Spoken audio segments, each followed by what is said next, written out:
Hi நண்பர்களே, welcome to சனா சேவை மையம் சேனல். டிகிரி முடித்தவங்களுக்கு 1,12,000 வரை சம்பளமாக தராங்க. மத்திய கல்வி வாரியத்தில் இருக்கக்கூடிய அந்த வேலையில் அந்த வேலைக்கு எப்படி விண்ணப்பிக்கலாம், என்ன தகுதி இருக்கணும் அப்படிங்கிறது இந்த வீடியோவில் பார்க்க போகிறோம். அதுக்கு முன்னாடி நம்ம சேனலில் சப்ஸ்கிரைப் பண்ணாதவங்க பண்ணிக்கங்க, ஃபாலோ பண்ணிக்கங்க. மத்திய அரசினுடைய கல்வித்துறையின் கீழ் இயங்கி வரக்கூடிய மத்திய இடைநிலை கல்வி வாரியத்தில் காலியாக உள்ள பல்வேறு பணியிடங்களை தற்போது நிரப்புவதற்கான அதிகாரப்பூர்வ அறிவிப்பு கொடுத்துருக்காங்க. என்னென்ன பணியிடங்கள், யாரெல்லாம் விண்ணப்பிக்கலாம், எவ்வளோ சம்பளம், எப்படி விண்ணப்பிக்கிறது அப்படிங்கிறது இந்த வீடியோவில் நம்ம பார்க்க போகிறோம். முதல்ல கண்காணிப்பாளர் சூப்பரிண்டென்ட் காலி பணியிடங்கள் மொத்தம் 142 கண்காணிப்பாளர் காலி பணியிடங்கள் நிரப்ப போகிறாங்க. இந்த பணியிடங்களுக்கு சம்பளமாக 35,400லேருந்து 1,12,400 வரையும் சம்பளமாக கொடுக்குறாங்க. இந்த கண்காணிப்பாளர் பணியிடத்திற்கு என்ன கல்வி தகுதி அப்படின்னு பார்த்தா, அங்கீகரிக்கப்பட்ட பல்கலைக்கழகம் அல்லது அதற்கு இணையான படிப்பில் ஏதேனும் ஒரு பட்டப்படிப்பில் பட்டம் பெற்றிருக்கணும்னு சொல்லியிருக்காங்க. அதாவது எனி டிகிரி படித்தவங்க இந்த கண்காணிப்பாளர் பதவிக்கு நீங்கள் விண்ணப்பிக்கலாம்.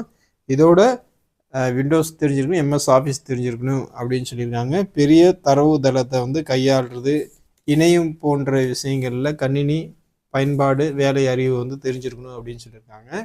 இந்த வேலைக்கு 18 வயசுலேருந்து 30 வயசுக்கு உள்ளவங்க அப்ளை பண்ணிக்கலாம் அப்படின்னு சொல்லியிருக்காங்க. அடுத்தது ஜூனியர் அசிஸ்டன்ட் இளநிலை உதவியாளர். மொத்த காலி பணியிடங்கள் 70 காலி பணியிடங்கள். இந்த வேலைக்கு சம்பளமாக 19,900லேருந்து 63,200 வரையும் சம்பளமாக வழங்குறாங்க. இதற்கான கல்வி தகுதி என்னன்னு பார்த்தா, அங்கீகரிக்கப்பட்ட வாரியம் அல்லது பல்கலைக்கழகத்திலிருந்து +2 வகுப்பு, அதற்கு சமமான தகுதி 12வது படிச்சிருந்தா போதும் அப்படிங்கிற மாதிரி சொல்லியிருக்காங்க.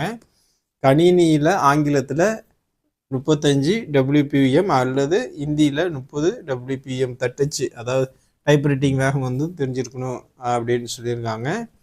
அதே போல் 18 வயசுலேருந்து 27 வயசுக்குள்ளவங்க இந்த ஜாபுக்கு அப்ளை பண்ணிக்கலாம். அரசுனுடைய அந்த விதிமுறைகளின்படி SC STயாக இருந்தால் 5 வருஷம், OBCயாக இருந்தால் 3 வருஷங்கிற வயது தளர்வும் கொடுக்குறாங்க. விண்ணப்ப கட்டணத்தை பொறுத்த வரைக்கும் women, SC ST, ex serviceman, PWDக்கு கட்டணம் கிடையாது அப்படின்னு சொல்லியிருக்காங்க. பொது பிரிவு OBC EWS அப்படியா இருந்தால், அந்த வகுப்பினராக இருந்தால் 800 ரூபா நீங்கள் விண்ணப்ப கட்டணம் செலுத்தி தான் அப்ளை பண்ண முடியும். தேர்வு செய்யும் முறையை பொறுத்த வரைக்கும் எழுத்து தேர்வு, திறன் சோதனை மூலம் தகுதியான நபர்களை தேர்வு செய்யப்படுவார்கள் அப்படின்னு சொல்லியிருக்காங்க. தகுதியும் விருப்பமும் உள்ள நண்பர்கள்லாம் www.cbsc.government.in இந்த வெப்சைட் மூலமாக நீங்கள் ஆன்லைன் மூலமாக அப்ளை பண்ணலாம். அதுக்கு முன்னாடி நீங்கள் உங்கள் கல்வி சான்றிதழ், கையொப்பம், புகைப்படம் இதெல்லாம் நீங்கள் தயாராக ஸ்கேன் செய்து வச்சுட்டு அப்புறம் நீங்கள் அப்ளை பண்ணிக்கிங்க. இந்த ஜாப்புக்கு அப்ளை பண்ணதுக்கு கடைசி நாள் 31/1/2025.